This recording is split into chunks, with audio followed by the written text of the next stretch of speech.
So, the Sony ZV1. Is this the perfect vlogging camera? I don't think so.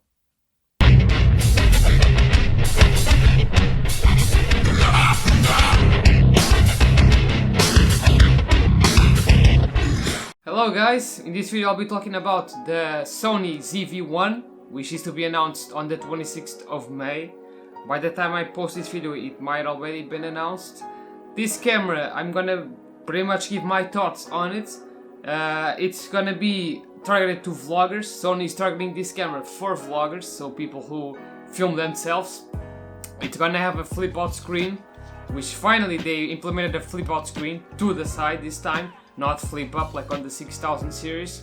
The screen itself is not really that great from what I've seen. It's got a lot of border, actually. It's not really that great looking.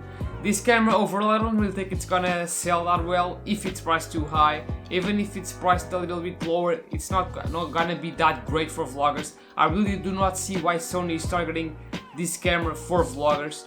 Sony really needs to wake up. They continue to come up with products that nobody asks for.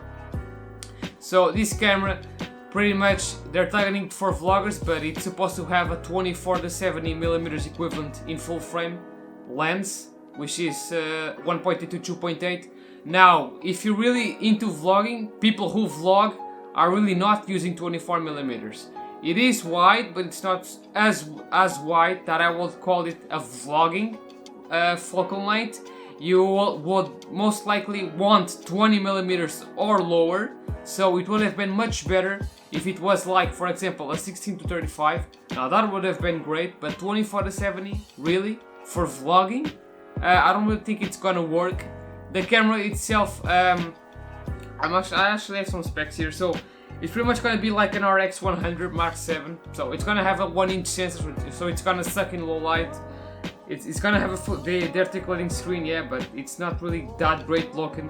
It's gonna have a very big record button. Who cares, really? It might have unlimited recording. Actually, if it does have unlimited recording, that's gonna be great. But how is the camera gonna handle the heat? Because it's very small. So is it gonna overheat? I don't know. It's gonna have an integrated ND filter. Now this is good. It's gonna have a built-in ND filter. This is good for video. So at least there's that. It's gonna have 20 megapixels.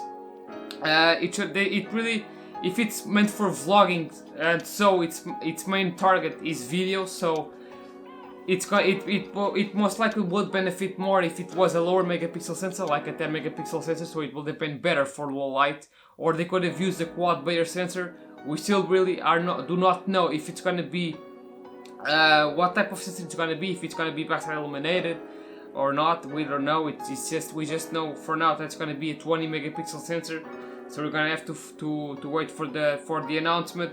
It's gonna have the autofocus features like IAF and so forth. So pretty much it's gonna have the newest real-time tracking AF, like on the A9 and the newer cameras for APS-C. It's gonna have one touch bokeh feature. Now I don't know what this really does for vlogging, really. I don't know why this is a good feature. I guess they're copying smartphones now, which are also implementing artificial bokeh. Auto object detect, okay, the announcement on May 26th.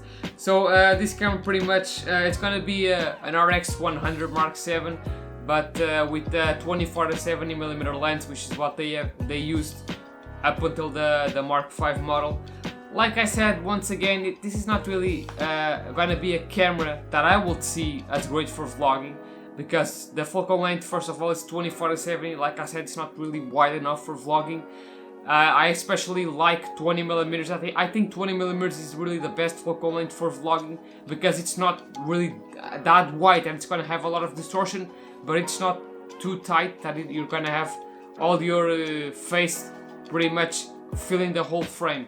Now I vlog with my 18-55 kit lens, which is equivalent to 27 at the wide end, and it does pretty decent for vlogging, at least in terms of framing myself. But then again, I use a monopod, and I have to put my arms, stretch my arm very far away to really not have all my face in the frame. So that's gonna be not really that great, I don't think, if it's really a 24-70mm lens equivalent. I think Sony have developed an 18-35 or something like that, 1.8 constant lens. So why not use that? Like, why use a 24-70? I don't get it. 1-inch sensor, again, it's not going to be that great for blurring out the background or low light, so this is most likely only to be used outside. We still don't know about the price. If it's above 1,000 euros, it's going to be pretty much dead on arrival. If it's about 500, 600 euros, it might sell, but I still don't see it selling better than the 6000 series. Really, you could just get a 6100 or a 6400, and you're gonna have much better quality for video and photo. So and you're also not gonna be that much bigger. So I really don't know what Sony is doing. People keep demanding the Sony A7S III. Sony, when are you gonna release this camera? People want an A7S III. They keep on dragging and dragging and dragging. This camera, the A7S III, should have been released a long time ago. It should have been released in 2019. But it keeps on getting delayed. It's like they're getting back on board. It's like they see the new competitors from Panasonic and Canon, and then they have to go back to the drawing board and back to the drawing board, and we're on this forever. The A7 IV, it's not supposed to be announced this summer, so it's most likely going to be announced at the end of this year. On the end of June, the A7S III is supposed to be announced, or at least the successor to the A7S II, whatever they end up calling that camera. I don't think it's going to be that great. It's building up a lot of hype, but I don't think it's going to be that great in the end. We still don't know anything about the specs, but hopefully it's going to have 10-bit finally. And if they can implement the flip-out screen like on this camera, the ZV1, that will be nice, but we still don't know anything about that camera. But Sony really needs to wake up, because if they don't wake up anytime soon, Canon is gonna become the leader in mirrorless. I really don't like the Sony system, and now they're becoming the new Canon, like when Canon was back in the day.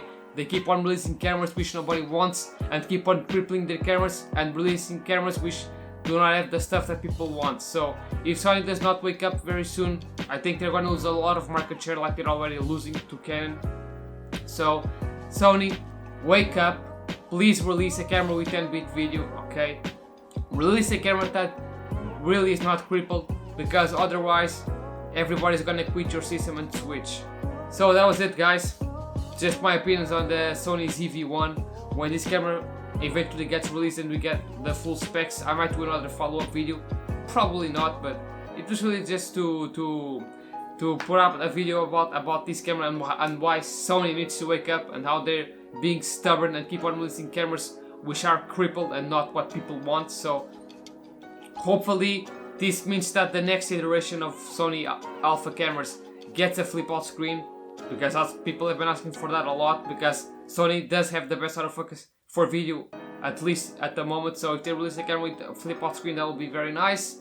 Also, I want an A7 IV with unlimited recording, because that really is going to be beneficial for a lot of people, because the A7 III does not have still has the record limit. So hopefully Sony wakes up very soon, and hopefully the A7S III, or whatever they end up calling it, releases soon, okay? So that was it, guys. Thank you for watching the video.